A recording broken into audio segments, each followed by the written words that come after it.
Kaja Israel, Kaba Egypt, Kaja Ethiopia, Kaja Sudan, Waja Shong. Kaja Ikushima, you know, Wanime Kona, me Waja Shong. So Timbuktu, Ghana, Mali, Sumanguru, you know, Waja Shong. Waja Jake, Waja Shong.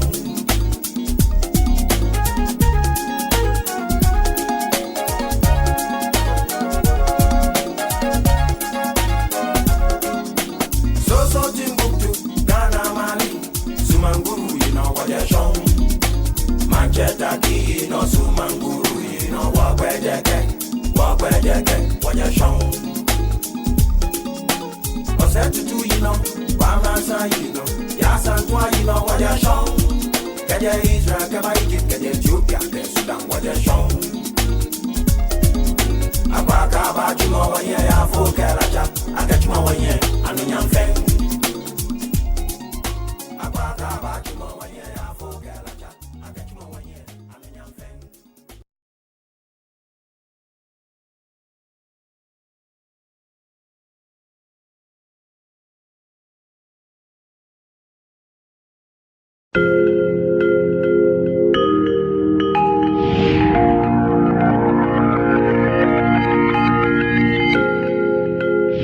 If I didn't have diaspora, I wouldn't have gone to bury my daughter because I couldn't afford it. When my father passed away, without them, I don't know where I could have started with all the things I covered for the funeral.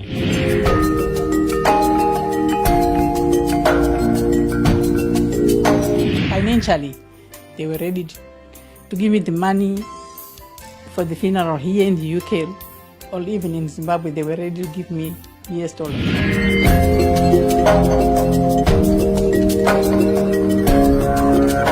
Now we looked at other costs, but we knew that at least she was going to be repatriated. Yes. There was enough money to repatriate her. We wouldn't have made it without diaspora funeral cash plan.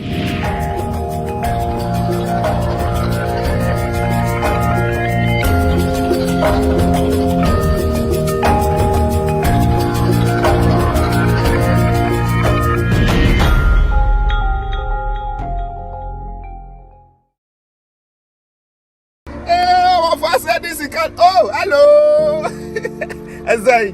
So this month of June, if you are in the USA, if you are in Canada, if you are in Europe, and also UK, this is what TapTap said is telling all of you. Now you have to send money. If you are in the US, send more than $1,000. If you are in Canada, send more than 1,000 Canadian dollars. If you are in UK, send more than 500 pounds.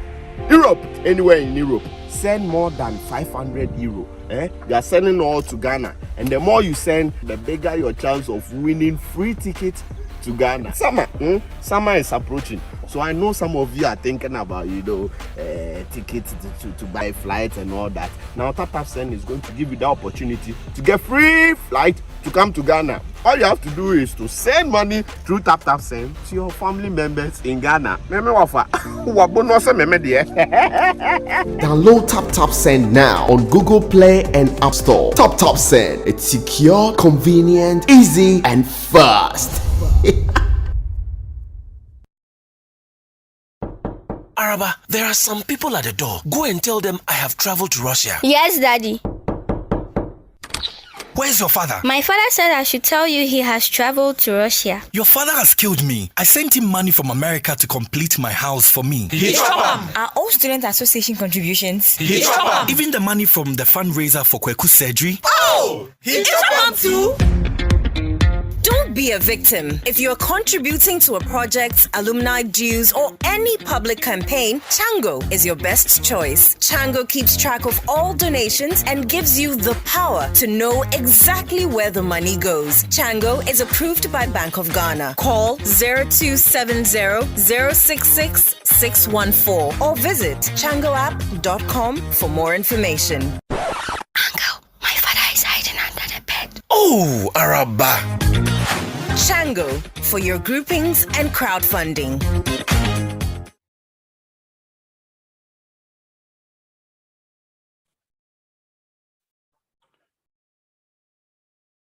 Good evening. Welcome to tonight's edition of the Ghanaian Community Awareness Forum. My name is Emmanuel Kwasin, the Chairman of Ghana Union UK. Tonight we have an interesting topic, which I'm sure all of us would like to be part of and share among our people, our groups, our audience, our networks, so we can all come together to build one Ghana, one future with prosperity for all. As always, this forum is non-political. We don't engage in political talk, and we don't welcome political blame on anyone. Whoever we bring to this forum is here to tell you the right issues and how best we as Ghanaians, wherever we are, can support in the socioeconomic development of our own motherland. And so tonight we have a distinguished guest with us, somebody whose time need no discussing. We know very well ministers of state are very busy, but for the love of his work and his country and for all of us in diaspora, he has devoted his time to be with us, and I'm sure there'll be many more time that he will be happy to join us. Before I do introduce him, let's observe a few protocols. As always, this forum will not be allowed for anyone to share from anywhere. Audiences are expected to unmute themselves during the time of Q&A, and where possible, please ask one question at a time so others can have a turn. I do encourage you, as the minister or the special guest speaks, to take note of whatever will be said so that you can ask questions with good questions so that he can articulate your views as well.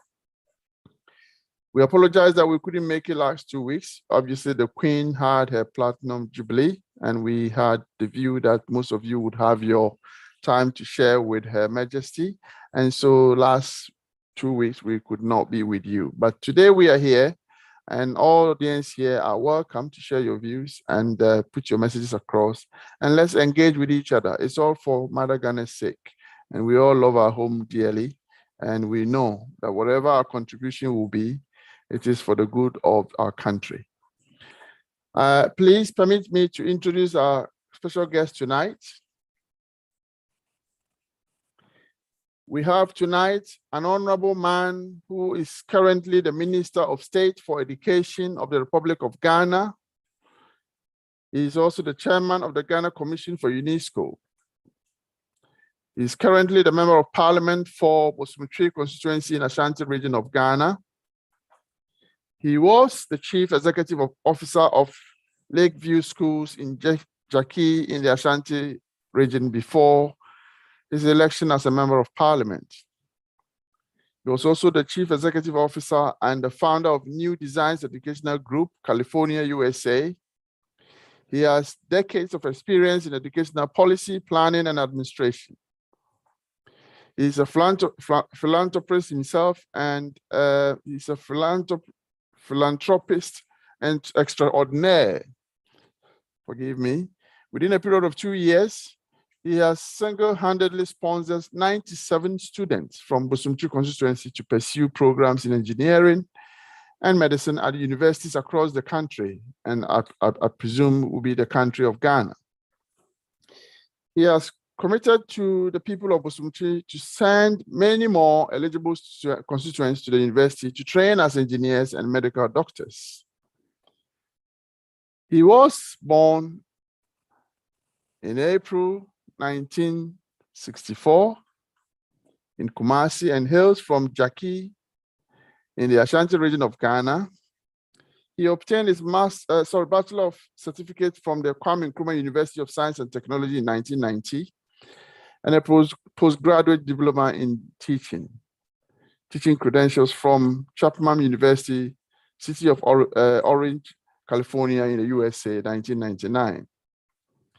He obtained his Master of Education in Educational Management and Administrative Services credential from the University of LA, Venice, California, the USA in 1997. He was awarded a Doctor of Philosophy degree in Educational Policy and Administration from the University of Southern California, Los Angeles, the USA in June 2008. He has participated in several UNESCO conferences and workshops as a resource person. He is a member of several professional bodies. Recent of these is the Association of Supervision and Curriculum Development, USA. He is also a member of the advisory board of the Capacity Building Center in the School of Education and Information Studies at the University of California, Los Angeles. The person I'm about to introduce to you is also a member of high-level UN advisory group for Mission 4.7, a new global initiative to put into practice the vision articulated by the Sustainable Development Goals on education. Until his appointment in his current role, he was the Deputy Minister for Education in charge of general education. Audience, ladies and gentlemen, please join me as we welcome the Honorable Dr. Yao Osei Edichum, Member of Parliament for Bosumtwe and Minister for Education, Republic of Ghana. Honorable, I am sure you are with us. Yes, I'm here. Thank you so much. We are grateful for your time. Can the technical team please spotlight Honorable alongside me? We are grateful for your time. And tonight, I'm sure you will give us all that we need to know about education in Ghana, all the initiatives that are coming up, all the things that the diaspora can get involved, all the things that we can get involved. Please permit me to let you know that every single one person on this platform here belongs to one or two other groups. So you may see 10, 20, 30, 40 people, but you are reaching more than that because they are here and majority of them will be sending the message back home to their, to their groups. And I believe it will go a long way to help the diasporans to know what can we do. Education, as they say, by quote from Dr. Kojiragre, if you educate a man, you educate an individual. For a woman, it's a nation.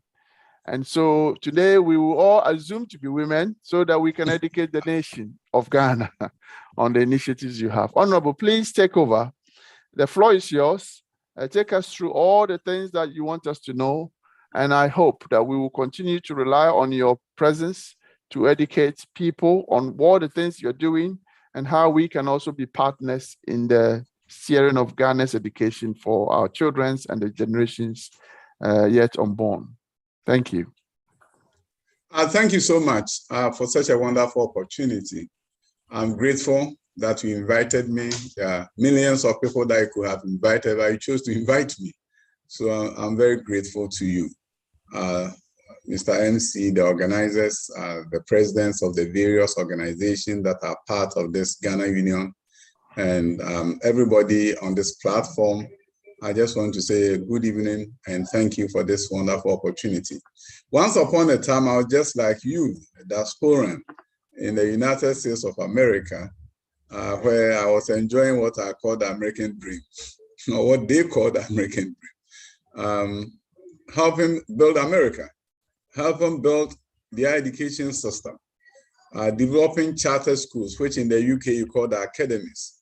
The first African immigrant to do that in the United States of America, building schools there and helping develop innovative schools that could turn around the education system in the inner city of Los Angeles. I did that for 12 years before returning to Ghana. But before starting the development of charter schools, I also was a mathematics and computer science teacher in the city of Los Angeles.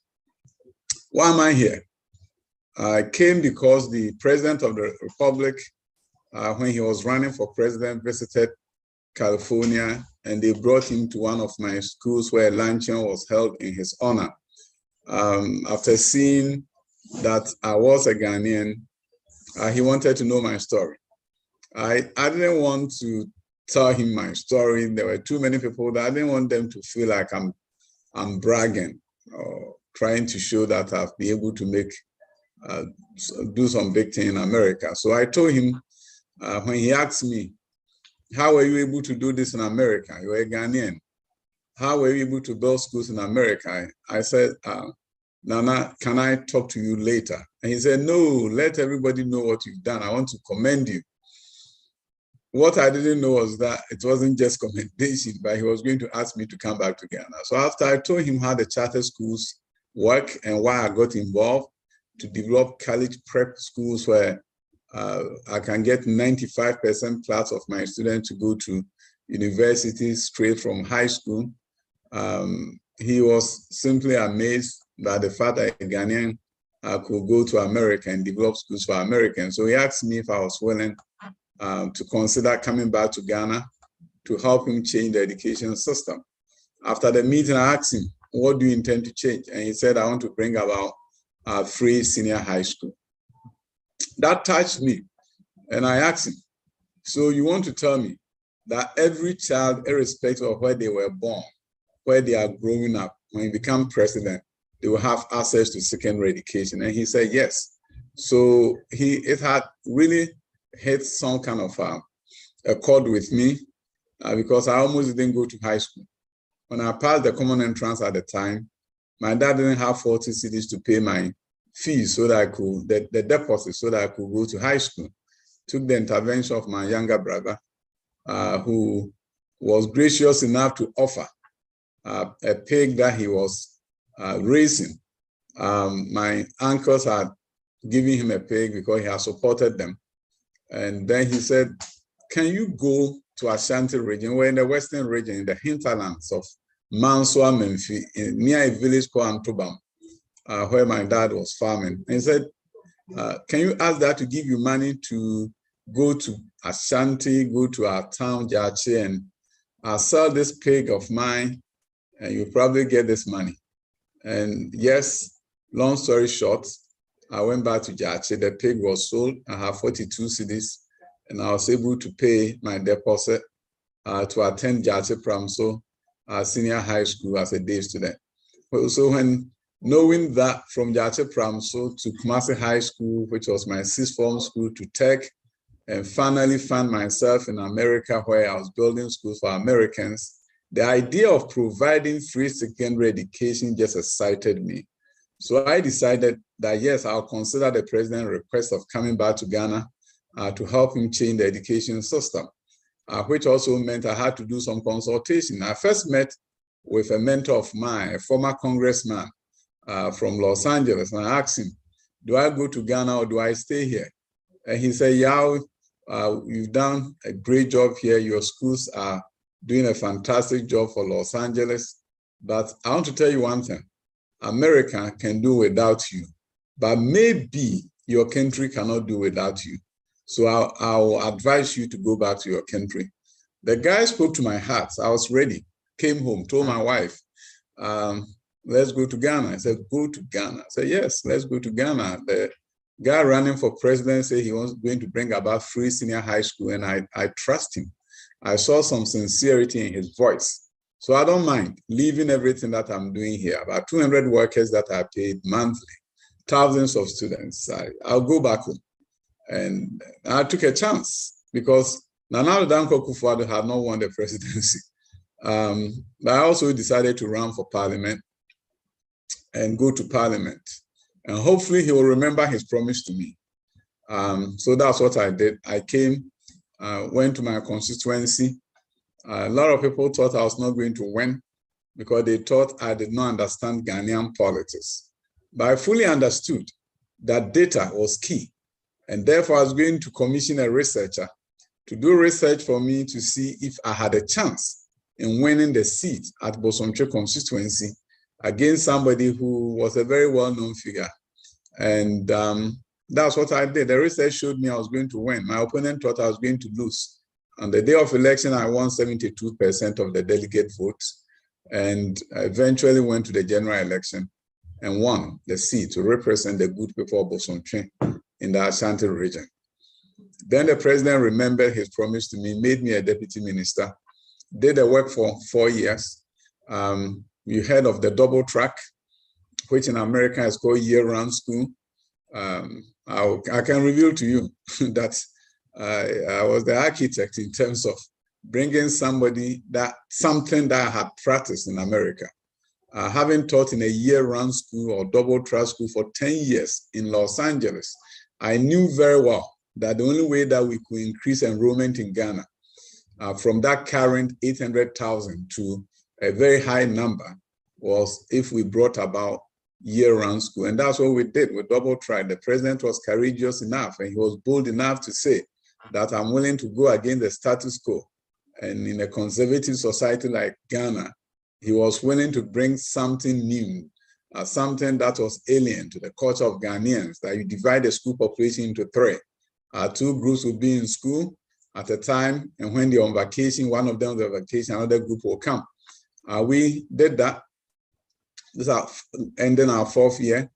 We've been able to increase enrollment from 800,000 in 2016 to now almost 1.3 million students. We're also able to use a very innovative approach to education financing, which is bond issuance. So we look at GetFund as a source of revenue for education infrastructure. And we ask ourselves, if we took 40% of the 10-year projection for GetFund revenue coming from VAT, how much is that going to give us? We realized that with our calculation, 40% of the 10-year projection was going to give us $1.5 billion. So we decided to securitize that and issue bonds and use that money to build school infrastructure, the same way bonds are issued for school construction in the US and other places. So exactly that gave us the opportunity to increase the infrastructure in existing schools across the country and then build some new schools. Some of them I'll show to you as part of this presentation. So there are some new schools that have been constructed, and I'll show that to you briefly, and then proceed with my dialogue with you this evening. So you're going to see some new schools that have been built so that we can eliminate double track. So look at some of the schools. This is a girls' school. We finished construction. Students are in it now. This is the Bosomtwe Girls High School. We built all the science labs. We don't want the school to begin, there are no science labs. So all the science labs are done. This is the classroom block. I hope people can see. Yes, they can see. So they can take a few minutes. Okay, and then take a few minutes and watch the 21st century schools in Ghana. And these are dotted across the length and breadth of Ghana.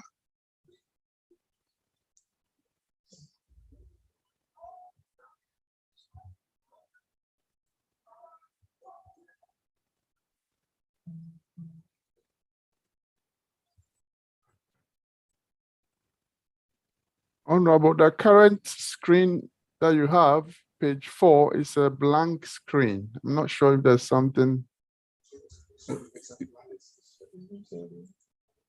You haven't seen anything? We can see buildings on page, page 5, 6, 7, but the page 4 that you are on now on the screen is blank. What is it? Okay, check. What's going on? Let's try again quickly. Yes, sir.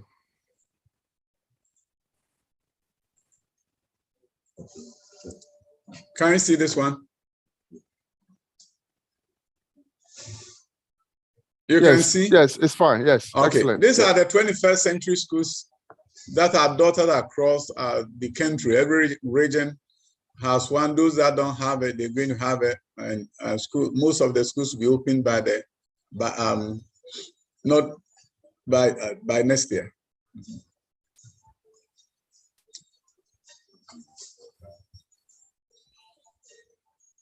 So these are what I call the Kufuadu schools. And these are full boarding schools with a capacity of about 3,000 per school. And this one, the one completed that you've seen is at Abomosu in the eastern region. We have Pasempe in the northeast. And these are new boarding schools. And this is how we are going to eliminate the double track, because these new schools are going to enroll more students. The one that we showed you first, probably you didn't see the first one. This is the Bosomtwi Girls STEM High School. Students here are doing biomedical sciences, they are doing engineering in high school, robotics, all that is being done in this school. And we have a number of these under construction throughout Ghana. So what we have decided to do is that if we're going to transform education in Ghana, not only are we granting access, but we need to improve quality. And we are moving big on STEM. I'll show you an image here, Efia Kobi Senior High School, existing girls' high school in Ashanti region. Our students engage in robotics. And if you look at the drones that they've built, you'll be amazed as to what the children of Ghana, given the right environment, will be able to do. I visited them and I was amazed as to the work that they are doing. So what we are looking at is this. Not only are we creating access, but also looking at improving quality. I'm sure sometimes you hear a reportage in the news saying that the quality of education in Ghana is suffering. And I said to myself, maybe we haven't done a good job explaining to Ghanaians what we are doing. Obviously, the quality of education in Ghana is being enhanced with new school facilities and also with equipment in existing schools. So you look at the equipment here, and you begin to realize that the kind of equipment we have in our schools, especially the TVET schools, technical schools, are better than the equipment we have in schools in America for the most part. Our top of the line 21st century teaching and learning environment is being created in existing TVET schools as new schools are being built. Nana Dankwa Akufo-Addo arguably has invested in TVET education than any government in the history of Ghana. And if you take a look at all the schools, go to technical university, the kind of equipment that is there, and teachers are being retrained so that they can use the equipment. So in education, we know that the critical things that you have to look at is access, opening up the floodgates to everyone. But after that, look at quality. If you improve access without improving quality concurrently, then quality will suffer. So that is something that we're fully aware of, that we cannot bring about free senior high school without looking at how do we provide intervention. That is why we pay teachers now to do before school and after school classes, not paid for by the parent, by the government. So you have a situation where because a parent cannot afford to pay teachers, their students don't get extra intervention. It's provided in all schools across the country. So the bottom line is this. When you improve access, be mindful to improve quality. One of the buildings that you see here, this is under construction. This is architectural rendering of Accra STEM Academy, a school that will go from KG all the way to senior high school in East Legon, Accra. And we are doing rural schools, we are doing urban schools. We have embarked on a venture that will ensure that rural children will get opportunity, but so should urban children, so that you don't have a situation where you're doing so well building Abomusu in the eastern region, which is a rural community. But in Accra, you have nothing here. So everything that we're doing is on a balance to ensure that all parts of the country benefit. So I'll tell you, I'm proud of the work that we're doing in Ghana. I'm proud of the forward march for education transformation in Ghana. Yes, we cannot do it all. You're going to hear about certain challenges, but the good news for me is that we are fully aware of the challenges and we are doing everything possible to ensure that we can leave the education system better than we came to find it. So whether it's through STEM education, whether through the change of the curriculum, so that we'll move away from rote memorization, what in Ghana we call chew, pour, pass, and forget, to a point where students can fully engage in the teaching and learning process. That is what we're going to do. We are calling for what are called assertive curriculum for African students. I've visited a number of schools in Ghana, and invariably, I love to talk to the students in their classrooms. So beyond the assemblies, I visit them in dining halls, I go to the classrooms. One thing that I have run through all my visits is that it really doesn't matter the kind of school I visit, whether it's junior high school. After I speak with the children, sometimes I speak for about 30 minutes, I will ask them, do you have a question for me? No student raises they raise their hands up to say, yes, I have a question for you. We have tamed them. We have prioritized submission over questioning. We have said to ourselves that the best children are the ones who don't ask any questions. And that's how they are behaving in the classroom. And we have to change that. There has to be an African assertive curriculum. A curriculum that says the African child can respectfully question a teacher based on what they are hearing. And that is the kind of environment we need to create so that critical thinking will become the norm. So that we'll create a new African who will question the status quo and bring about innovation in his world after graduating from high school, and not African who goes to work to get instructions to perform. So what we believe in Ghana is that the curriculum needs to be changed. What we believe in that kind of change nexus, we need to have an assertive Ghanaian child who will not say that because you are an adult, I cannot ask you a sensible question in a very respectful way. So this is what we are championing in terms of improvement of quality, because you see, you have to do the forces. Critical thinking should be prevalent. Creativity should be allowed. Collaboration should be the norm, and so should effective communication be. So once you practice the forces, then you are changing your education system. So you have to look at that within the context of quality. And then you have to look at the relevance of the education system that you are creating to the needs of the country. We know that engineers are in short supply. But if you look at our engineering figures, as a country, we produce 6,500 engineers a year. Vietnam produces 100,000 a year. Somebody will say, yeah, but they have a higher population than us. Yes, Vietnam has 90 million population, and they produce 100,000 engineers.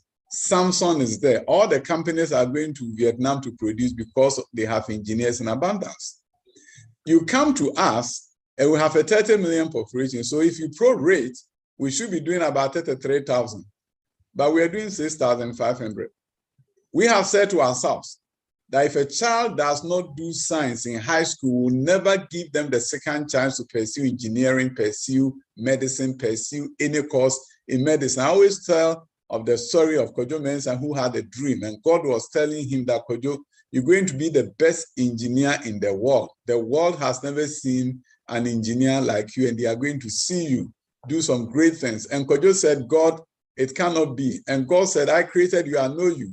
But Kojo insisted that it was not going to be. And so God finally gave him and said, Kojo, why are you telling me, your maker, that it's not going to be? And Kojo said, God, you know what? A young man growing up in Ghana, and I'm doing visual arts in high school, and nobody will ever allow me to do engineering at the university. But what Kojo didn't know was that God knew I was going to travel to America. And in America, nobody will care about the visual art, but if he was determined, they will give him the opportunity to become an engineer. Somebody is doing visual arts. I think they are the most creative people we have in the country. 2 years ago, 80,000 of them graduated from high school. And we will say to these young men and women that you will never be an engineer. And then we'll say, if only you had done fixes, but what about creating a pre-engineering program so that Kojo Mensah will have opportunity of a lifetime to do fixes and chemistry for 1 year, and if he passes the university's proficiency exam in engineering, pre-engineering, he will be allowed to do engineering. Therefore, we can boost our numbers. As a minister for education, I don't presume I have all the authority. So therefore, I did not issue a directive to universities. I created a grant program and said to the universities, if anybody wants to try this idea and wants to give these young men and women an opportunity to do engineering, to do pre-engineering for 1 year before enrolling in an engineering program, submit your proposal. A number of universities, the 2 universities were selected. Also, I speak with you. Students who did general arts, who did business and visual arts are doing pre-engineering program at UMatt, University of Mines at Tarkwa, and also Pentecost University. They are doing a 1 year pre-engineering, and if they pass their proficiency exam, they will be able to pursue engineering. I believe that if people are determined, they will do the impossible. We should not be a nation of impossibility, that everything that we talk about, our answer will be, but it cannot be done. I believe it can be done. The President of the Republic, Nana Addo Akufo-Addo, has given me that opportunity and said to me, he also believes it can be done. Whatever we can do to change the Ghanaian education space, we should. And that is what we have embarked upon. I also briefly talk about our gross tertiary enrollment ratio. The gross tertiary enrollment ratio is the most important metric that shows whether your education system is going to lead to transformation in your economic fortunes. I'll just give you brief examples. Ghana has a gross tertiary enrollment ratio of 20% as I speak, one of the highest in sub-Saharan Africa. The sub-Saharan African average is 9%. We are 20%. But Mauritius is 40%. South Korea is 93.6%. United States of America is 85%. All the countries that have transformed their fortunes in the 21st century have very high gross tertiary enrollment ratio, because at that point, they have the people with the critical minds and those who, they have the critical mass of people who can then change their country. So when you look at the relevance of the education system, you also have to look at, do I have the critical mass? But within that critical mass, once you get more people pursuing tertiary education, you also have to look at what are they pursuing when they get to the tertiary. And that is where we are using STEM as our vehicle for that kind of journey.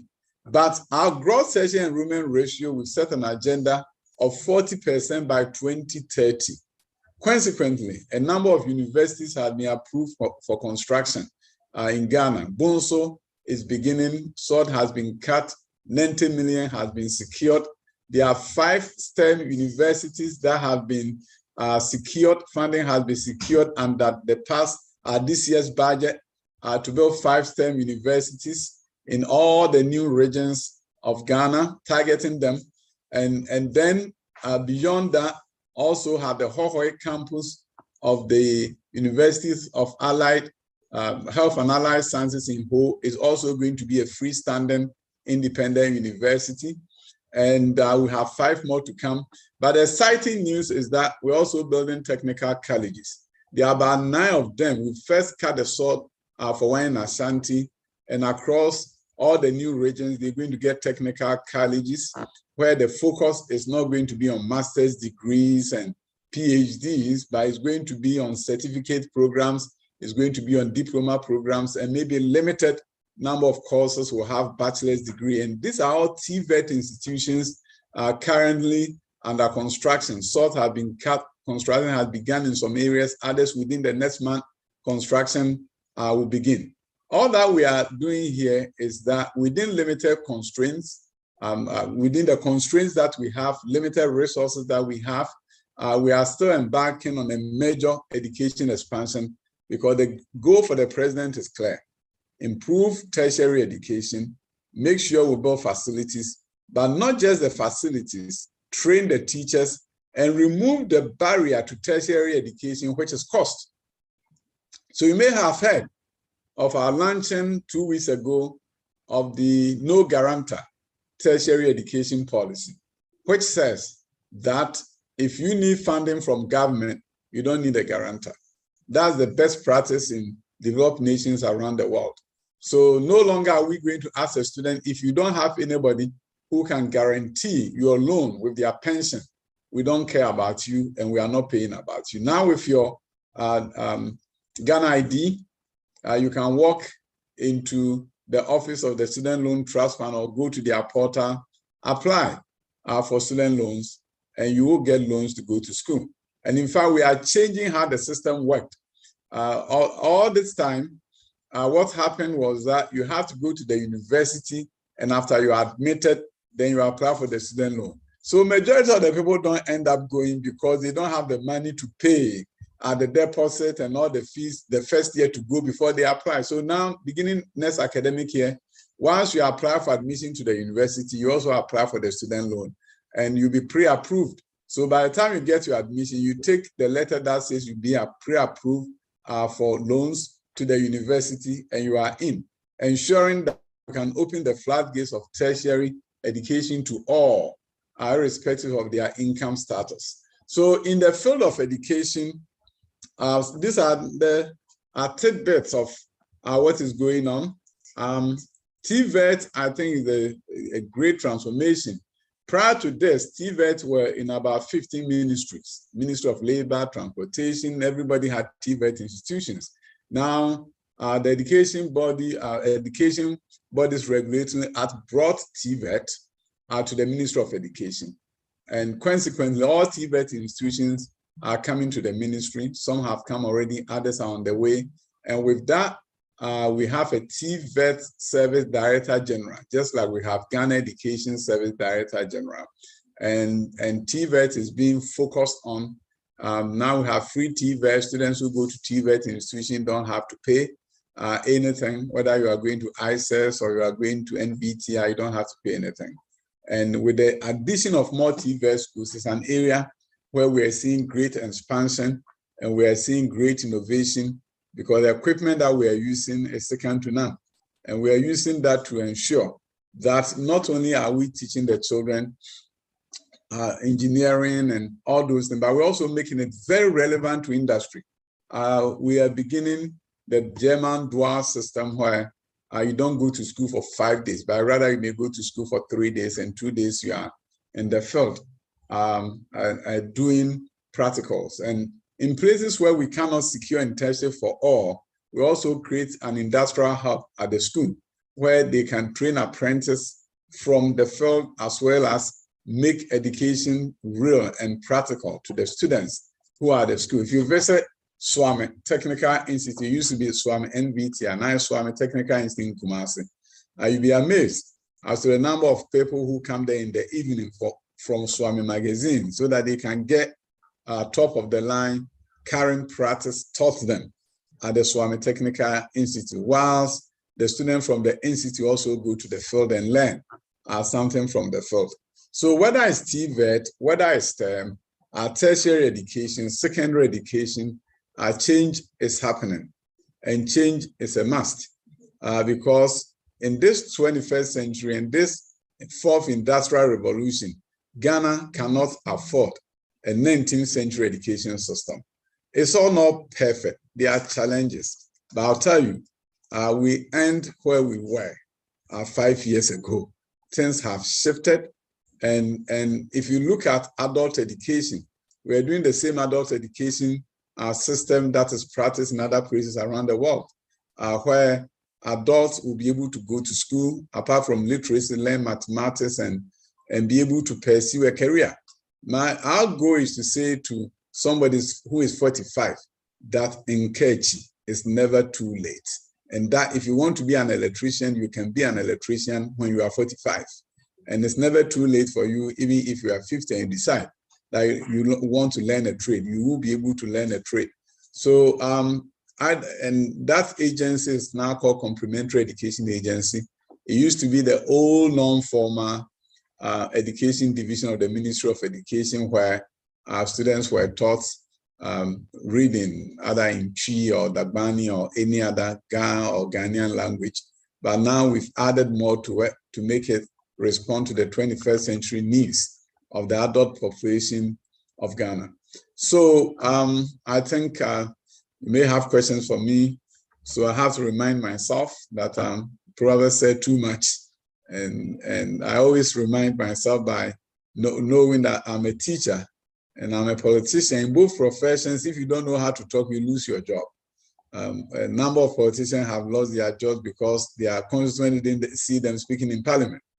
So I may talk too much if I'm not able to remind myself. So I'm reminding myself, and I want to end here. And if there are questions for me, I may be able to use that opportunity to dialogue with you more in terms of what is happening in Ghana. I just came back from Harvard after a 4-day intensive workshop for education ministers around the world. And it will gladden your heart to know that all the best practices they were talking about, Ghana is doing it. So I want you to be very proud of your country that some great things are happening and greater things will happen, and the future will be better than the past. And we can all say that our best days are ahead of us and not behind us. Thank you. Thank you so much, the Honorable Dr. Edichum. Thank you for your explicit words and everything that you've said to us tonight. We will come back. We want you to take a glass of drink, water, just to clear your throat. We have seen lots of hands up, which is quite good. We have an engaging evening. I have a lot of questions that are sent to me prior to the event, which I will go through with you, and I'm sure we'll have enough conversation before you leave. Thank you. We'll be back in a second, please. Thank you.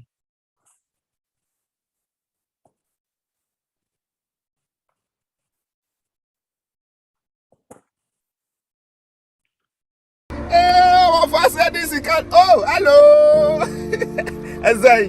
So this month of June, if you are in the USA, if you are in Canada, if you are in Europe, and also UK, this is what TapTap said is telling all of you.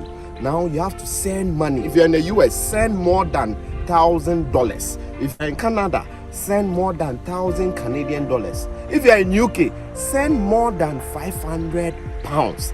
Europe, anywhere in Europe, send more than 500 euro. You are sending all to Ghana, and the more you send, the bigger your chance of winning free tickets to Ghana. Summer is approaching, so I know some of you are thinking about tickets to buy flights and all that. Now TapTap Send is going to give you the opportunity to get free flight to come to Ghana. All you have to do is to send money through TapTap Send to your family members in Ghana. Download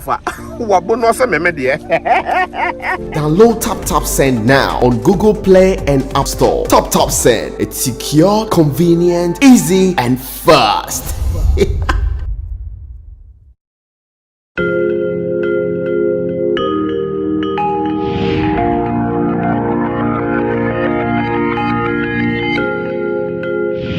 I didn't have diaspora, I wouldn't have gone to bury my daughter because I couldn't afford it. When my father passed away, without them, I don't know where I could have started with all the things I covered for the funeral.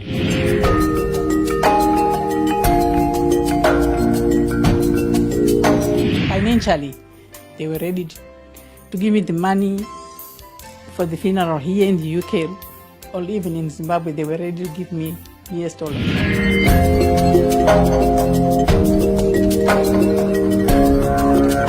Now we looked at other costs, but we knew that at least she was going to be repatriated. Yes. There was enough money to repatriate her. We wouldn't have made it without diaspora funeral cash plan.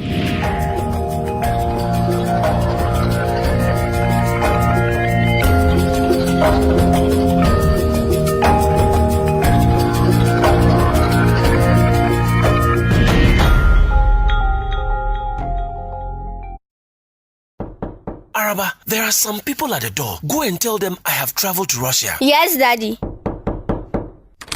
Where's your father? My father said I should tell you he has traveled to Russia. Your father has killed me. I sent him money from America to complete my house for me. Are all student association contributions? Even the money from the fundraiser for Kweku's surgery. Oh! He too?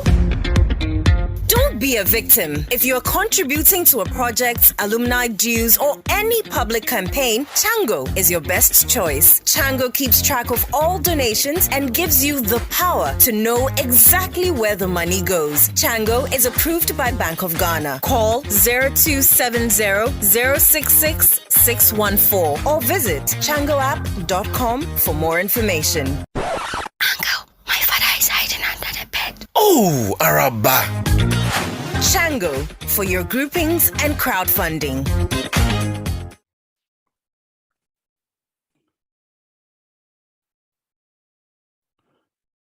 Welcome back, our distinguished audience and our distinguished speaker.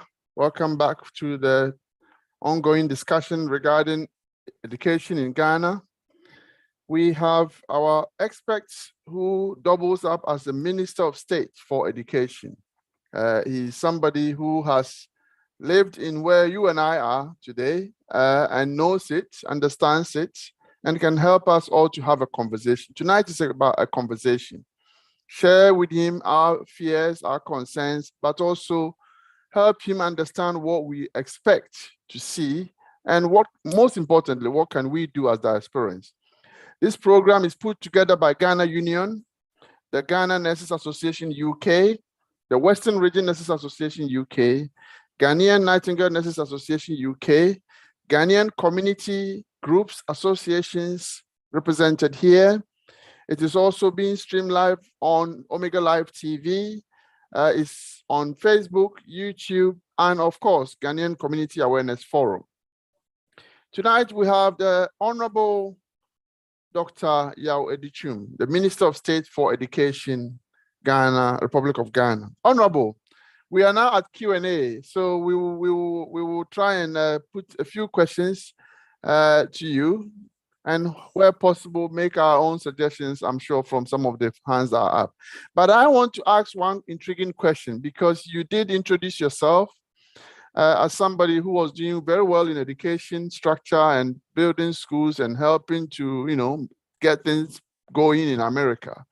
And then you had the love of president visiting your premises, and part of the introduction got you to want to come to Ghana to help. My question is, why did it take the president 4 years? If correct me, I'm not much of a politics person, but why did it take him 4 years to put you in that job to do what exactly he promised to want you to come and do? You see, the thing is this. Sometimes it's nice to be the driver's mate. So you learn the nature of the road, where you need to stop, where you don't need to stop before you become the driver. So I really like the fact that I was an apprentice for 4 years. I was able to learn the ropes to understand the nature of the Ghanaian politics and how I can navigate myself through the political structure. So I think that was a very good experience. You're a good politician. Thank you, sir.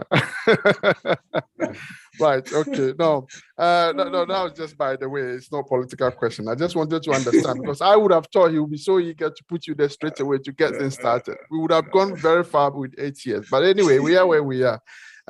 Albeit that at the moment it's in your hand.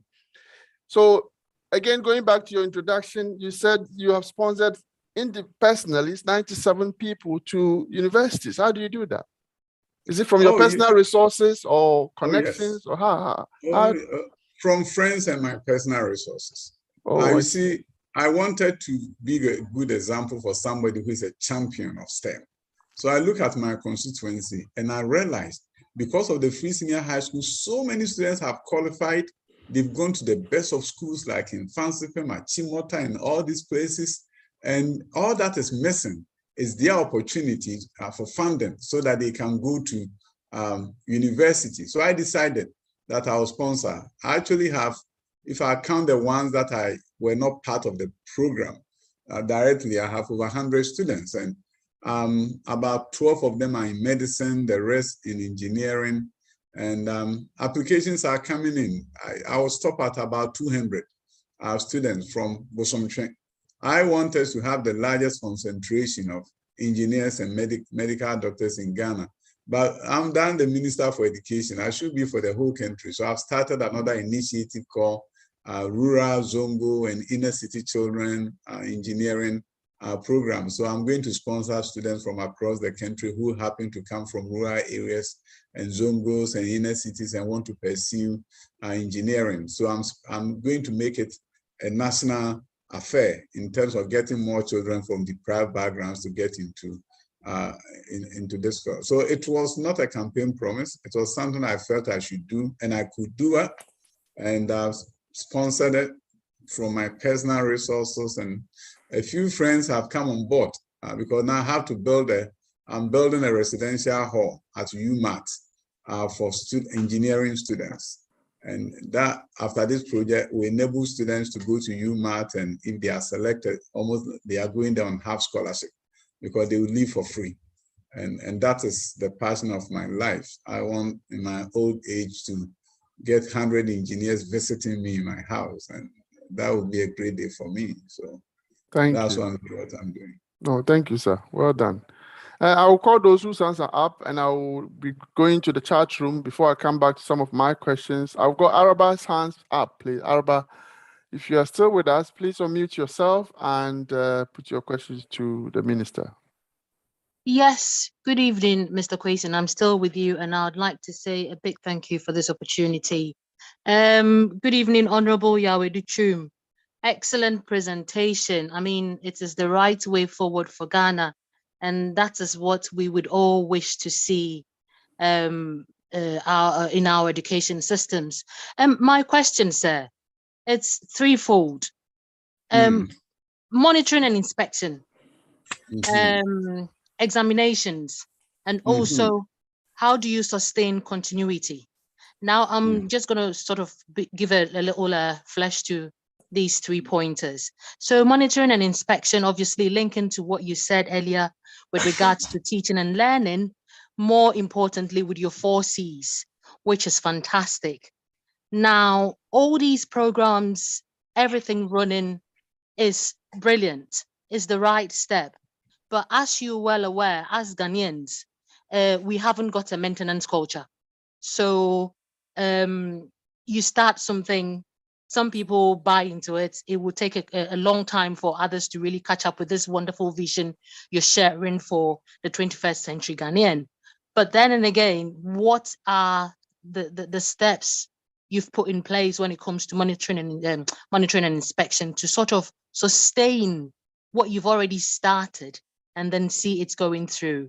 And then that will then obviously link to your teaching and learning, which is the 3 C's: critical thinking, communication, and those other 2, which I've just not written down.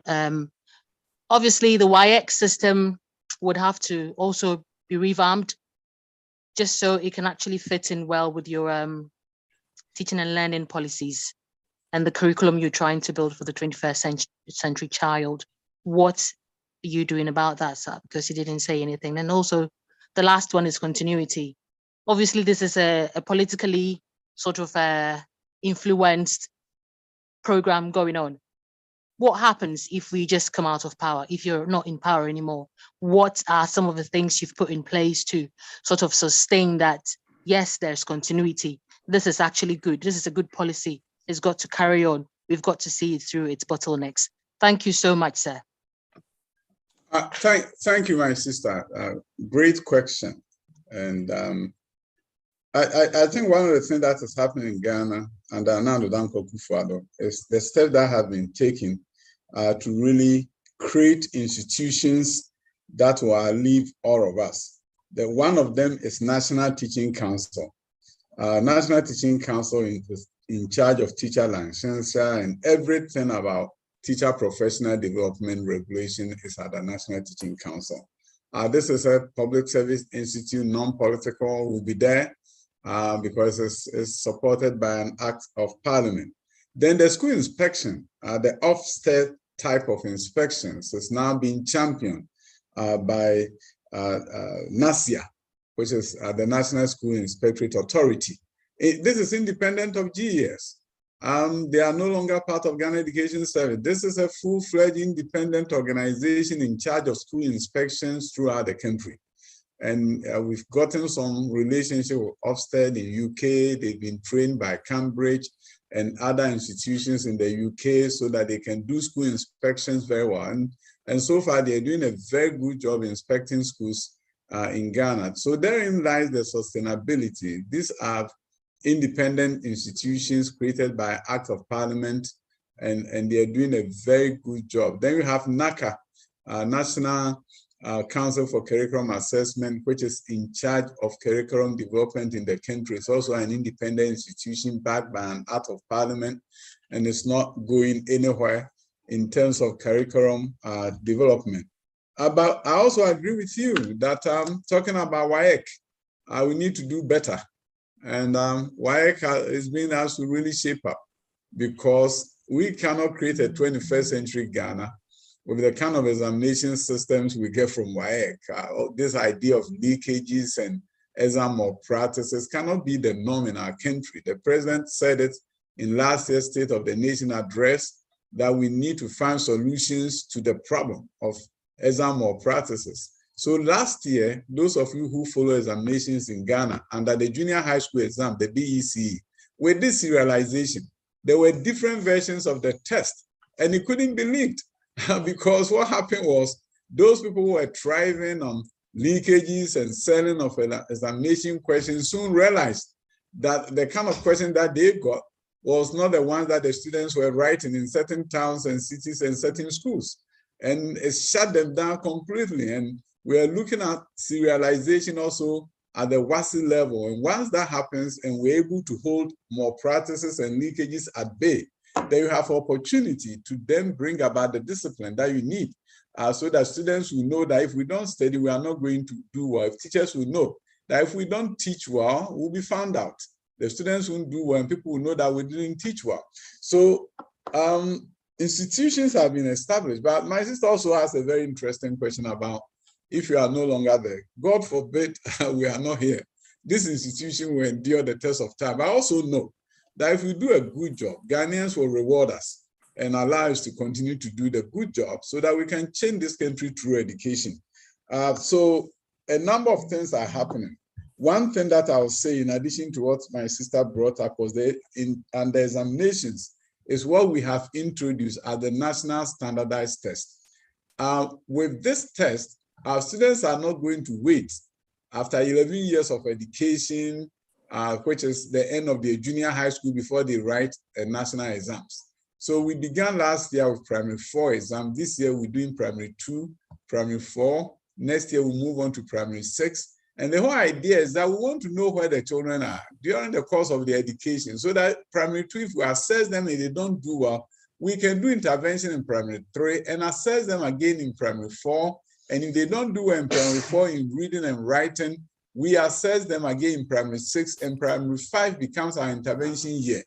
I think countries that have done well in education have also assessed their students more frequently than what we have done in this country. So this year, I look forward to getting our students to write the National Standardized Test in primary 2, primary 4. Public and private schools are going to be doing it this year. And I believe that is going to give us data for us to know where our students are. If they don't do well, then we have to go back to the drawing table and accept responsibility for poor performance and tell the country that we pledge to do better. And the whole country will watch us and see how we do, how the students do, which will mirror what we are doing in the field of education. So I want to be held accountable for performance, and I want my director generals, whether it's TVS service of GS, to be held accountable for performance. I want the district education directors to be held accountable for performance, and every teacher to also know that if they don't teach, we'll find out, and that we all come together and create intervention so that the students do better. Thank you, Honorable. Thank you very much. There's one chat room question which I am going to read out to you. Primary children are learning under trees and in direct buildings, derelict buildings, whilst the government spends millions on secondary and tertiary education. In the UK, for example, as I believe will be in the US where you were, primary and secondary are main priority free. If parents can't pay primary fees, how can a child go to free SHS? You would agree? Let me take the primary thing. Before, Honorable, sorry, sir. We the diasporans, all we see is unnecessary social media posts, children under trees, children having schools that are raining. Sometimes it really bends your heart. And yet we see those going to school for free. The question is, how did they get to where they should be having free education? I know bad news sells. That's a fact. Newspapers are not looking for the most part, for good news for you. The number of new schools that have been built across Ghana at the primary level, I'm going to make sure we can send you a link so that you can see. New schools have been built for primary school students across the country. But you know, sometimes when you come to the Ghanaian situation, you can be overwhelmed. If you step into Ghana and you get involved in education in some other fields, as a diasporan, you can be overwhelmed. And if you are not careful, you look at the symptoms of the problem as a real problem. The symptom of the problem that we have in Ghana, which you see through schools under trees, that's a symptom of a bigger problem. And that bigger problem is no planning for education. There's no unit under this ministry. We are now creating one. No unit for school planning. How did the school get to be under tree in the first place? Who approved that school to be under tree? Yes. How did we approve a school to be under a tree? How did the school get a headmaster? It speaks to a bigger and a broader problem of lack of planning in the education system. I've used a phrase like Kaswa. Limited public schools in Kaswa, a place that needs public schools the most. We don't have them there because nobody planned for the growth of Kaswa to have schools. So when you see that there are schools under trees, my solution begins with planning. So we have a planning unit now focusing on complete elimination and ensuring that we don't approve any school to operate under a tree. And that we rather prioritize communities that need new schools and build those new schools for them so that no school will start in Ghana under a tree. If you don't do that and get to the root cause of the problem, there's always going to be a school under a tree in spite of the fact that you are building more schools for those communities. So yes, we've tackled it. Get funds, have built schools to eliminate school under trees, but now we've stopped the growth of schools under trees. And we are planning better so that community that needs schools get the schools before the schools start, get a facility before the schools start, and not have this cycle of where you eliminate and more are added and you eliminate and more are added. Every government in the Fourth Republic has made an effort to reduce school under trees, but it wasn't stopped because we kept approving schools under trees. Right. So there will be an end to this issue of schools under trees. We are building new schools, but we are not going to allow any child to go to school under a tree. Community needs school, we are going to build a school there for them.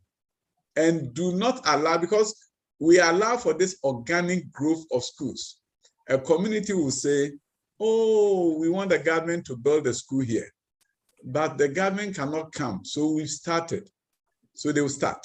Good initiative. And instead of walking maybe some yards to another community, we say, no, we want our own school.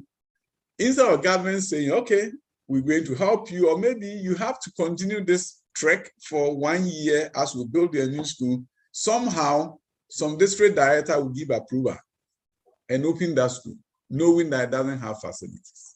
Right. So we are doing a two-pronged approach. We build schools to replace the school under trees, but at the same time, we are not going to approve any school under a tree. And that we are going to do everything to take away this, so that when you see images, it should be the new school that we are building. I mean, Africa, we sell ourselves to the world and say we are deprived, right?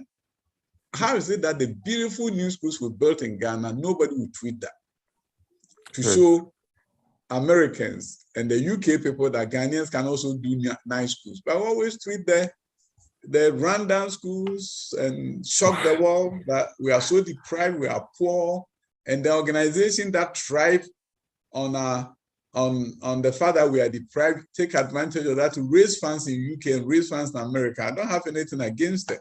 But some organizations thrive on the fact that we are poor and deprived, and they will never tell the story of beautiful schools that have been built in Africa. It's left to us to do a balanced kind of reportage and say, yes, we have challenges, but also we have better schools sometimes than the schools in UK. Thank you so much, Honorable. Thank you. I'll call on Noble, please. Noble, I'm watching, please. Noble, if you're still with us, unmute yourself. Thank you. Thank you, first of all, for hosting Honorable. In fact, it's been a very, very, very educative and informative gathering today. My questions are just three of them. The first one is actually to do with the issue of publicity. In other words, I was in Ghana just recently. I just came back about 2 weeks ago. And when you go there, most of these good things that I've been following Dr. Aduchum, and I know what Ghana has been doing over the past 6-8 years. I'm also aware of the politics of Ghana, because the opposition will throw sand in the eyes of and then a whole lot of information is going around which is not true. But the key thing is, what I also found is that you don't publicize enough. Tell the average Ghanaian what is being done for their children for the next 5, 10, 20 years.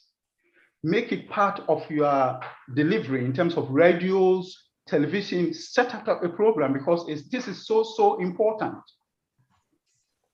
Let it be a program so that people will be diverted from watching all a lot of social media and so on. Let it be an education, just like how Kwame Nkrumah used to do. Almost every 6 o'clock, he tells the country what he wants to tell them. Why can't we make education be told the way that Dr. Aduchum has been telling everybody else, but not the Ghanaian? So that's the first one. Then the second one is what you did mention about the fact that the Ghanaian sort of education is chew, pour, pass. Chew, pour, pass. And forget. And forget. You are going to, I mean, from what you said here, you have observed as well. Again, this is something you have to introduce right from the home. Parents have to let their children learn to be inquisitive, learn to develop critical thinking as they are being brought up. Our system of always bringing children down and making them submissive has made Ghanaians very, very timid, particularly when we are abroad. You come here. I, for once, have been here managing teams of white people for about 30 years here. And when you see me, I'm just a simple guy. It's because of how I was raised. Okay, I was raised right as a child, and I was able to question everything I want to question. So when I came here, it was the same. And I've raised my children that are born here the same. So can we try to educate our parents? Again, this is a big publicity Dr. Aduchum has to do it, because it has to come through education. There's no other forum.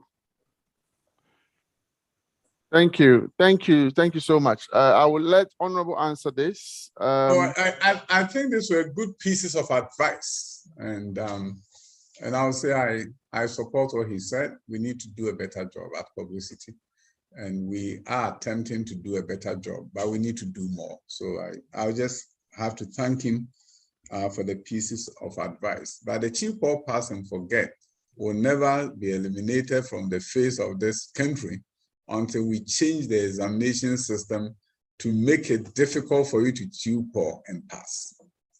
And that will be the day that people will desist from chewing and pouring. So we have work to do with WAEC. The level of questions that come on the exams is at the too basic a level where you can chew, pour. You do the SATs in the US and you know you cannot chew, pour. Therefore, you learn differently. So thank you for the pieces of advice. Thank you, Honorable. From the questions I received earlier, there's one question here which I'm quite interested to want to ask you. It says, do you believe that there was a failure on Ghana Education Service side when it came to introduction of free SHS in terms of public education and understanding of how the system will work? Because you did mention about double track, which most people have issues with. They have children coming home 3 months. By the time they go back, that 3 months has become vacant. They have to find extra tuition, probably forget half of what they learned in the previous 3 months. Do you think we should have educated the public a bit more before it was introduced, or it was just okay to just go ahead without anything? This is a question. I'm just trying to give you a synopsis of it. I think we're a very conservative society. as Ghanaians. And any new thing that you bring, you should understand that there's a need for more education and more education. I've spoken on double track, I can say ad infinitum, going to radio stations, churches. There's no place where I've invited and I've turned down the invitation to talk to people about how the double track system works. But if you are being misrepresented, sometimes it's easy for people to buy into the misrepresentation for one reason or the other. So for example, the hours of instruction under double track is greater than the single track. It's education, we don't measure number of days of instruction, we measure number of hours, credit hours. And that is how you measure how well the students have been taught. The students have more hours of instruction under double track than under the previous regime, because what we did under double track was to lengthen the school day. So in most high schools, from 8 o'clock, 2 p.m. or 2:30 p.m. Then we started with 7 o'clock to 4, 7:30 to 3:30, different kind of arrangement suitable to the school. We added 1 hour to the instructional day. And once you add 1 hour to the instructional day, you have 5 more hours of instruction per week. And consequently, if you reduce the number of days, you still have more hours of instruction than the previous regime. But we probably should have educated people more on the fact that we measure the interaction with students based on instructional hours, not instructional days. And also, a number of people thought that because we said double, the children went to school 6 months and another person came 6 months. It was never the case. They have 8 months of instructional time.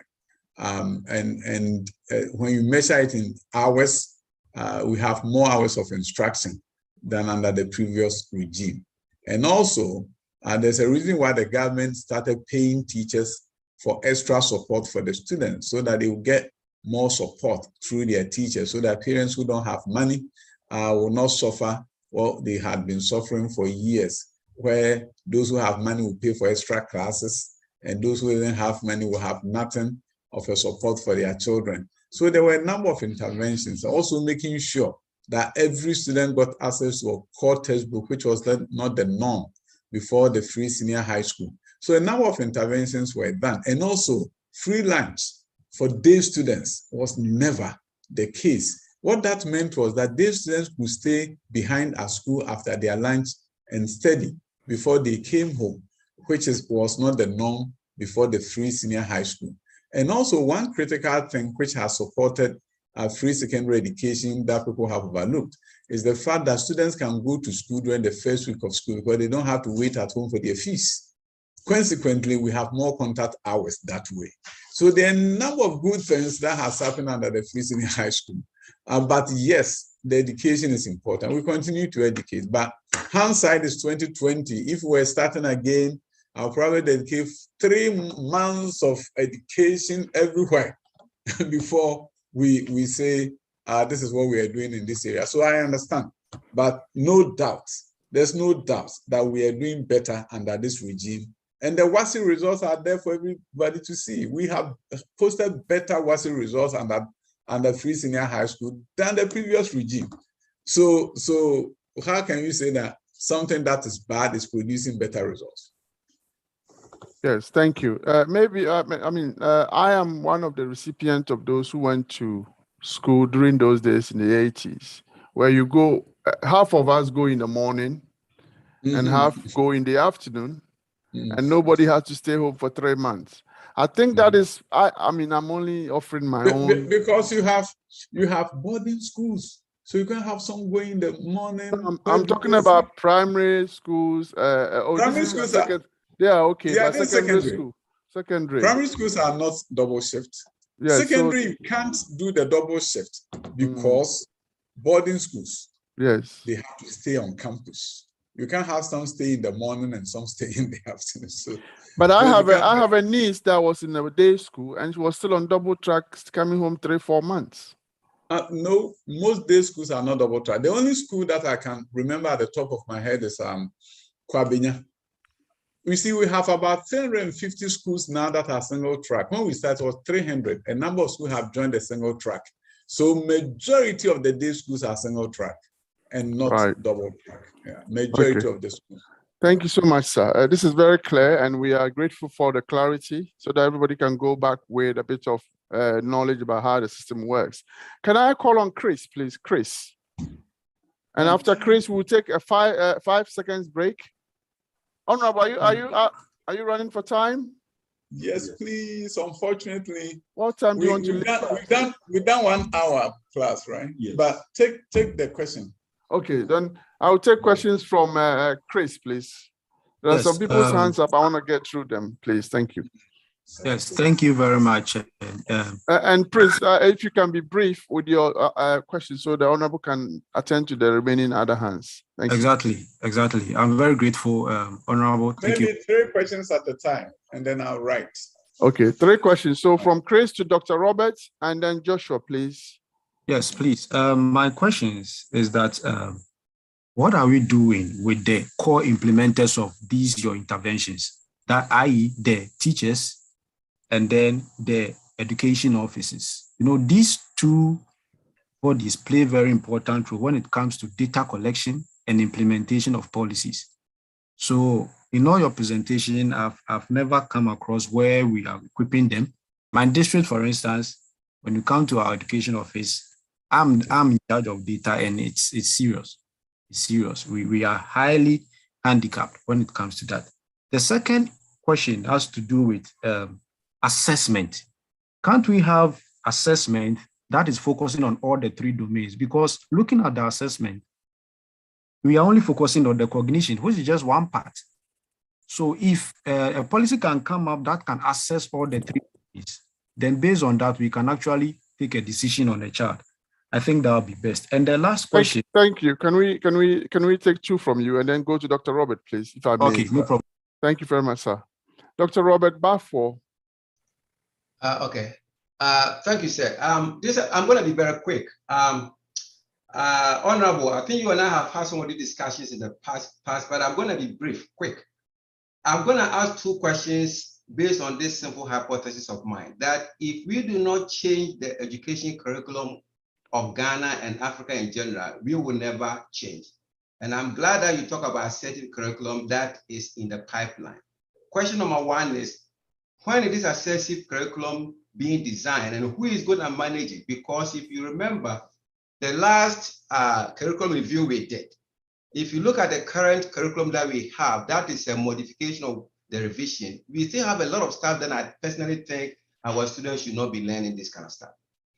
Question number 2, and I think you also hit on it very well with visual art students doing science. I personally graduated, the best student who graduated from my school when I was in Ghana, at Ghana Telecom University, was a visual art student. And she got the first class, but still KNUST did not give her the degree because she did not come through with engineering. My question is, why is the technical university right now expecting that the teachers who come to teach, the lecturers should have PhDs to teach HNDs and BTech?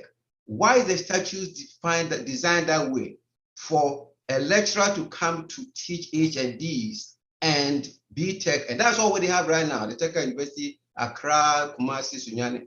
Why is the statute designed that way? Because I know you and I are from the US here. That is, you don't go, I'm a PhD. All right. Can you just keep to the question, sir? Yes, that's my question. My question is, why is the Technical University statutes designed to expect people who come and teach HNDs, these are diploma students and BTech students? Thank you. With a PhD. Thank you, sir. Thank you, Doc. Thank you. Joshua Caleb. Joshua, please. Okay, can you hear me? Yes, I can. Thank you.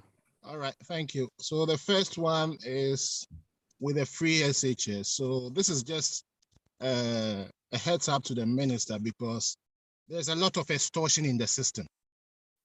Now, one area that there's a lot of extortion is when it comes to the computer placement system. And I am a former teacher in Ghana. My dad used to be a director of education.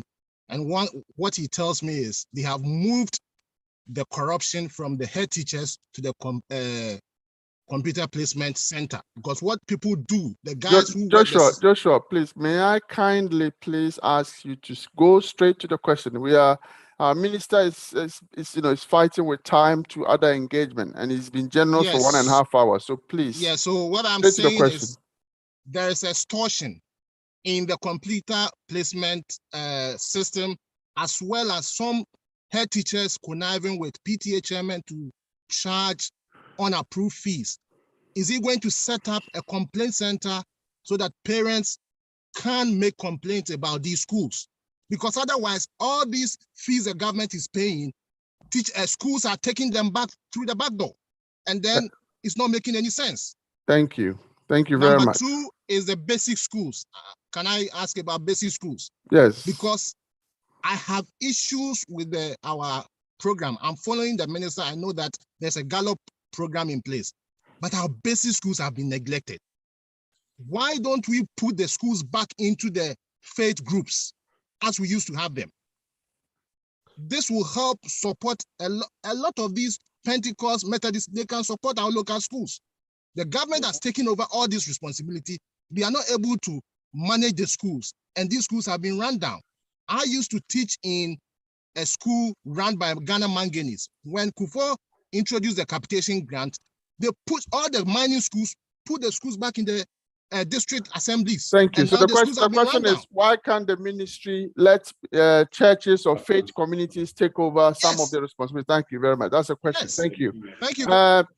Honorable, thank you. I will let you answer those 3, and then if you have 5 minutes, I will have time. But before you do, I want to say that we have the head of Foreign Desk, Information Services Department, also with us, joining us and watching you, listening to you.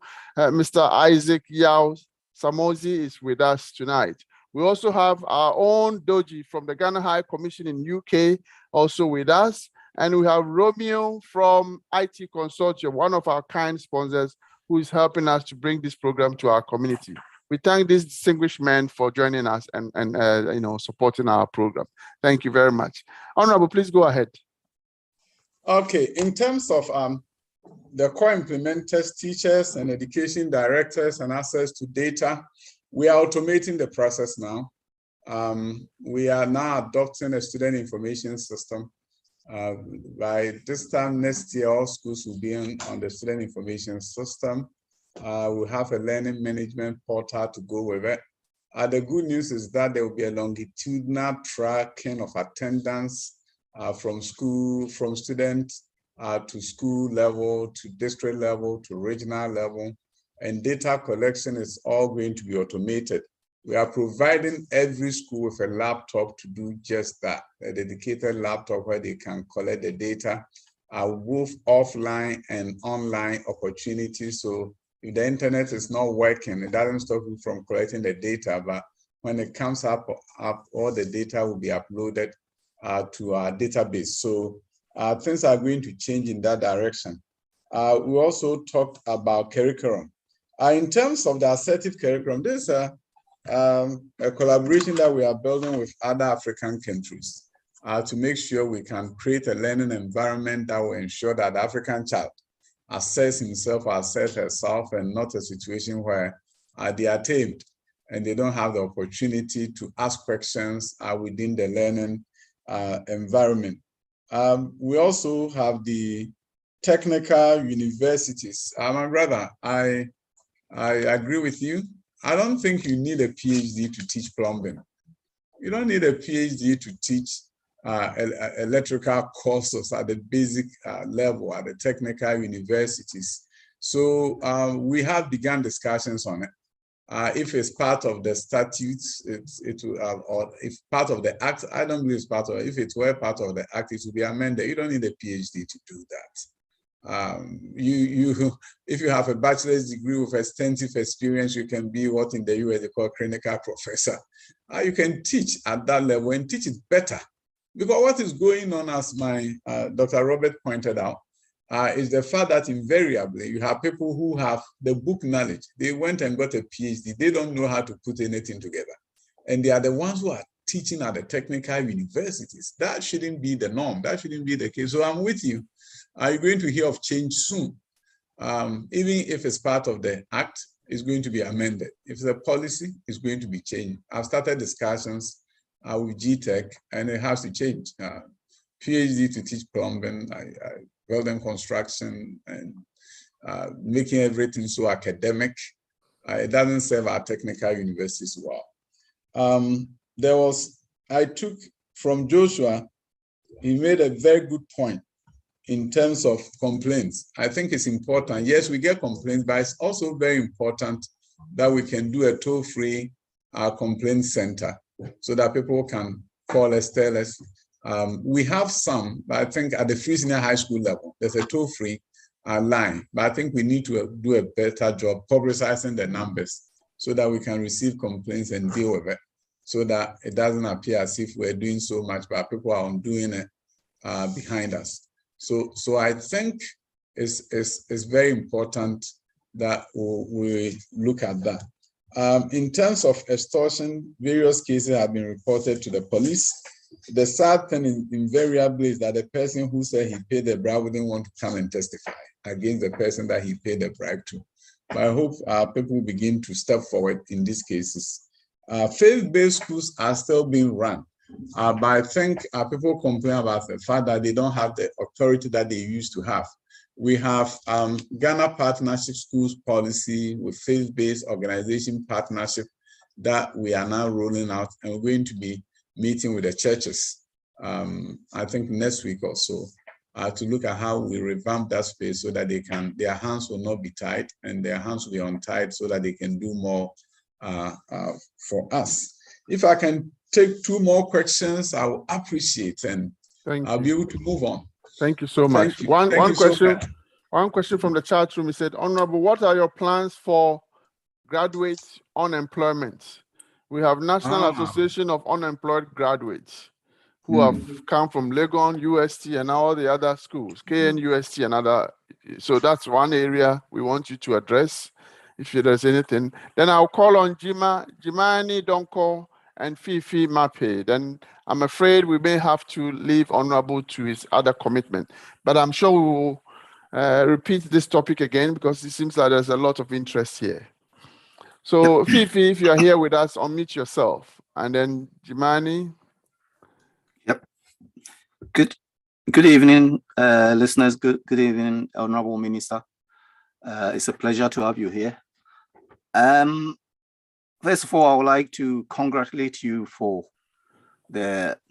what you have achieved so far in Ghana. I'm following you from day to day and reading about a lot of things you've been doing. It's a very good thing to come in with this TVET. In Germany, they call it the second route to university. You see, in Ghana, it was all going through the sixth form, and in Germany, it is not like that. And I had the opportunity to go through that system where I've passed through it to the level I think I'm happy with it. One thing I would like to draw our attention is if we could change the assessment a bit about how children are assessed in school. I am a teacher in Ghana. I was a teacher in Ghana for 3 years before leaving Ghana, and I know the bottlenecks teachers have. And coming here, I've looked at the German education system very critically, and I've seen where we can benefit from them. Critically looking, this theory kind of examination alone doesn't empower the children for the coming generation. So the critical thinking is one of them. And in Germany, if you sit in the classroom and Mr. Fifi, please, I understand you want to give a synopsis, but I want your contribution or question, please. Okay, what are you doing to what is being put in place, to remove this kind of pilot kind of learning, so that the children which are being taken through this way would come out with what we expect from them? Thank you, Fifi. That is what I would like to ask. Thank you. If we got Germany here, I did call somebody called Germany. If you are not here, we've got VK. VK. No, it's Fifi now. I'm yet to start. I think Germany was the one who started Right. talking Okay. earlier. Okay. Yeah. Thank you for the opportunity. I've got quick 2 questions actually. One is, the Honorable Education Minister has spoken a lot about everything that they're going to do with regards to the new STEM systems and everything. But when you look at our education, a chunk of our people have still been, or our youth have still been left behind. Those who are not able to go through formal education. What do they have in place for them? For instance, like the NVQ systems in the Western world, where they can still learn on a job, but this has to be done through employers and blue chip companies. That is one. And the second is to do with our curriculum. When you look at the West, normally what happens is they look at the problems that they face and then they introduce curriculums to help resolve this problem. Typical example in Ghana is now we know that debris and rubbish and dams and lack of citizenship within people is what is causing this. So these are some of the problems that we need to look at as a country from our own perspective, instead of looking at the whole of West Africa and introducing these things in our curriculum to help our nation. What is being done about it? Thank you so much, sir. Thank you. Honorable, I'm going to add one last one to you from one of our biggest group, the chair. Impressive presentation. Well done, he said. She said, can you please share some of your challenges that you have encountered as a Minister of Education? If you can add a few challenges, because it cannot all be so nice and glory. Right. Okay. So that's for you. Thank you so much. Unemployed graduates, we have to take a serious look at the curriculum. Sometimes we scapegoat the idea that our economy is not growing fast enough, and that's why we cannot employ graduates. But we don't talk about sometimes the poor quality of the graduates coming out of the universities. I always tell the story of a young woman who walked into my office and said, I need a job. I said, okay, write something for me. He wrote half a page, one sentence, half a page. And which company is supposed to hire you? When students get to our universities and they can't write, it's the responsibility of the university to have writing courses for them. And if they get to high schools and you can't write, what is the point in walking to a high school and we ask the student to do 10 subjects and be examinable in 9 or 8 of them, but we at the school know that a number of the students cannot write, and we don't care to offer them additional writing course and reduce the number of subjects to, let's say, 7. Students walk into a junior high school and they can read. Yes, they should have read before they got there, but if they can read, why are they doing 9 subjects on the BECE and they are memorizing every single one of them instead of doing additional reading and writing course? These are things that we have to confront as a nation, and we are going to do something about those, that there should be intervention classes. If you can't write the university, there should be a writing course for you. In America, they do, in UK, they do. You have intervention. By the time you finish the university, you can write. So the employer will see you as a desirable candidate for a job. So we need to improve the quality of teaching and learning at our institutions. And I believe that even though we believe in education, that we have curriculum, we have instruction, we have an assessment. Assessment is supposed to be the last thing you do. If we don't change the assessment system, we'll never be able to get the graduates that we want. If you can memorize somebody's grammar from a handbook that the teacher has created for you, and that will give you an A, why worry about learning how to read and write? So things have to shift, and we are shifting them. It's not easy, but I think it needs to be done. And therefore, we have to confront it with the full authority that we have at this time and make sure that we can bring about change in our space. And that is not to say that we leave out other critical constituents that we have, especially students with special learning needs. And we have inclusive education policy, but we need to do more in terms of resources for those students. Something was said about TVET and the fact that many years ago, TVET was seen like a dead end. If you are not very good, go to TVET, because there was no opportunity. Now we have opportunity for TVET students to advance if they want to. In addition to learning a trade, they can also progress in the tertiary education space. Competency-based testing, assessment is something that is critical to our forward march. Critical thinking incorporated in teaching and learning. But there's one thing I'll talk about, and that is the hidden curriculum. Schools in the West, especially in the US, during the Cold War, knew that they could not in any way, shape, or form indoctrinate their children to love their country or understand certain core values of their country.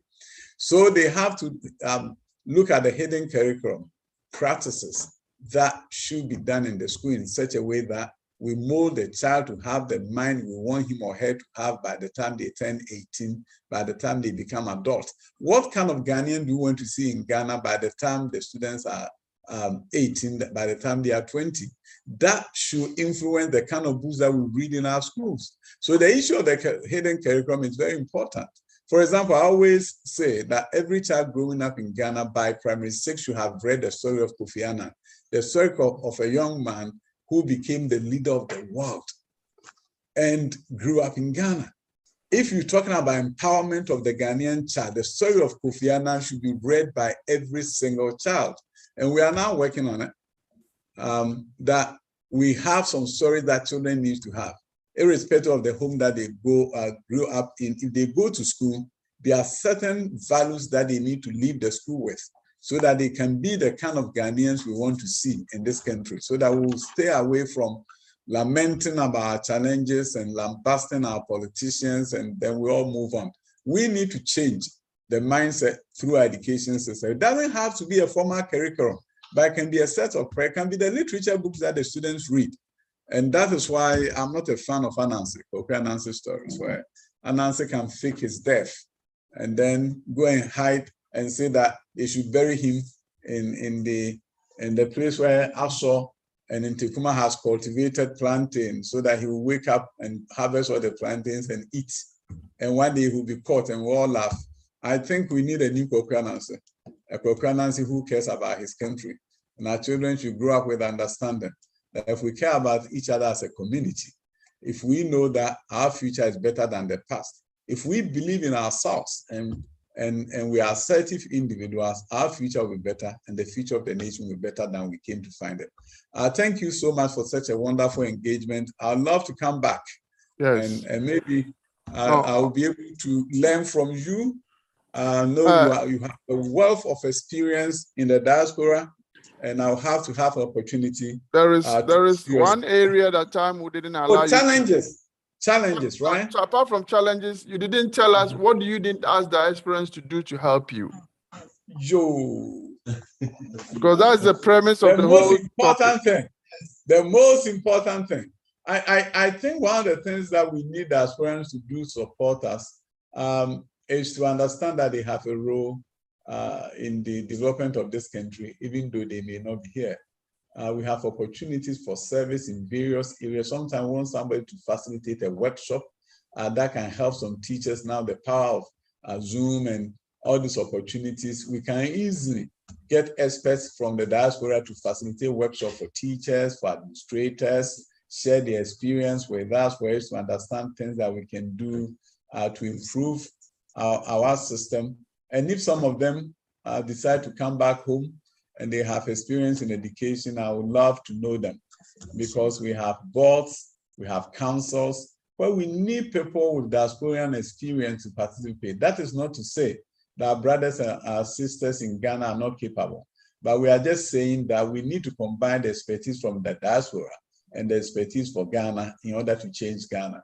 So we'll create some kind of communication with you as a host, and we'll get our email lines available and WhatsApp, and we'll want to have some communication. If you visit Ghana, you contact the person at the diaspora. We're setting up a diaspora desk here, And if you contact that individual, he will be able to help you visit a school and talk to students, set it up. Or if you want to see the minister, he will be able to set it up. But our big goal is for diasporans to participate as part of the army of individuals who are going to change Ghana. You never know who you are going to impact until you start speaking with students in your community when you visit. And we can arrange that and get the kids to understand that once upon a time you were like them, and today you are where you are, and you are there to encourage them that they too can become like you.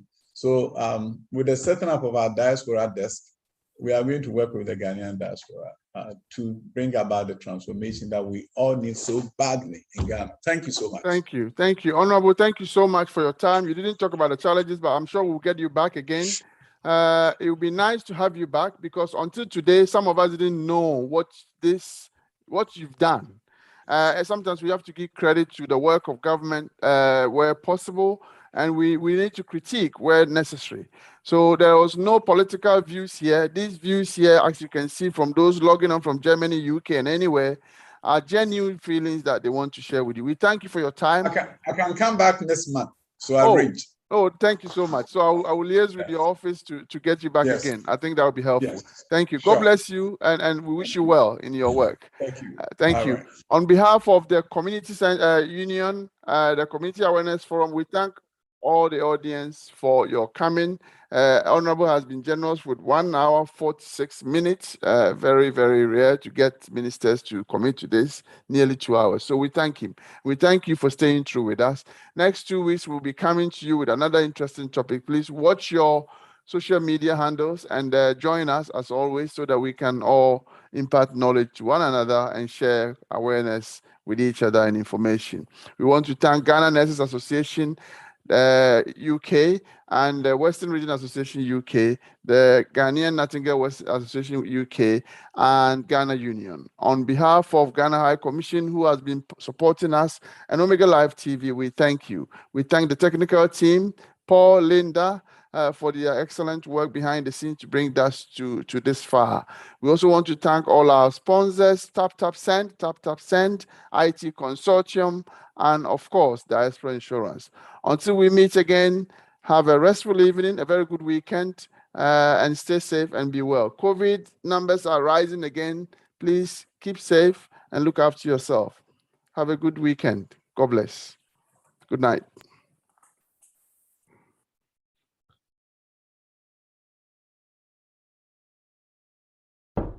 Araba, there are some people at the door. Go and tell them I have traveled to Russia. Yes, Daddy. Where's your father? My father said I should tell you he has traveled to Russia. Your father has killed me. I sent him money from America to complete my house for me. Are all student association contributions? Even the money from the fundraiser for Kweku's surgery. Oh! Too? Don't be a victim. If you're contributing to a project, alumni dues, or any public campaign, Chango is your best choice. Chango keeps track of all donations and gives you the power to know exactly where the money goes. Chango is approved by Bank of Ghana. Call 0270-066-614 or visit changoapp.com for more information.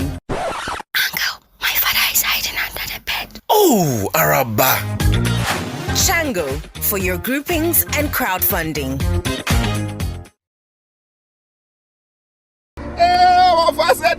Oh, hello. So this month of June, if you are in the USA, if you are in Canada, if you are in Europe, and also UK, this is what TapTapSend is telling all of you. Now you have to send money. If you're in the US, send more than $1,000. If you're in Canada, send more than 1,000 Canadian dollars. If you're in UK, send more than 500 pounds. Europe, anywhere in Europe, send more than 500 euro. You are sending all to Ghana, and the more you send, the bigger your chance of winning free tickets to Ghana. Summer is approaching. So I know some of you are thinking about, tickets to buy flights and all that. Now TapTapSend is going to give you the opportunity to get free flight to come to Ghana. All you have to do is to send money through TapTapSend to your family members in Ghana. Download TapTapSend now on Google Play and App Store. TapTapSend, it's secure, convenient, easy, and fast.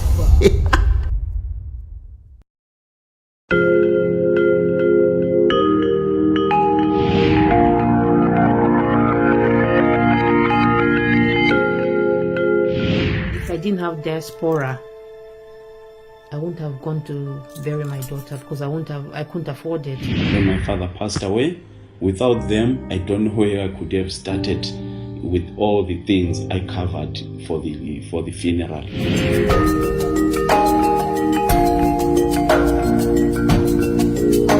Financially, they were ready to give me the money for the funeral here in the UK, or even in Zimbabwe. They were ready to give me US dollars.